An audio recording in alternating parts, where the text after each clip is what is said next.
U.S. President Donald Trump said on Monday he opposed renegotiating the U.S. China trade deal. His comments came after the Global Times, a Chinese state-run newspaper, reported some government advisors in Beijing were considering invalidating the agreement and negotiating a new deal to tilt the scales more to the Chinese side. China's been taking advantage of the United States for many, many years, for decades, because we had people at this position right here where I'm standing, sitting right in that office, the Oval Office, that allowed that to happen. No, I'm not interested in that. Let's see if they live up to the deal that they signed. Trump himself has considered abandoning the deal, which he signed in January to ease a trade war he started with Beijing 2 years ago. Under the deal, Beijing pledged to buy at least $200 billion in additional U.S. goods over 2 years, while Washington agreed to roll back tariffs on Chinese goods in stages.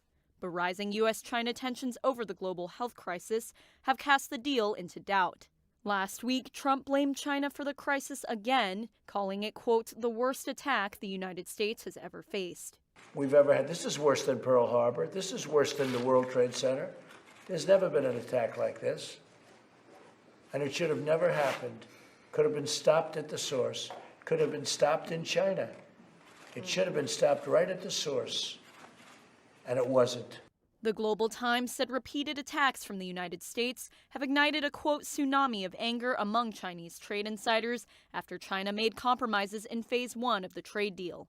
A trade advisor to the Chinese government told the newspaper that the U.S., quote, cannot afford to restart the trade war with China, citing the weakening U.S. economy and upcoming presidential election.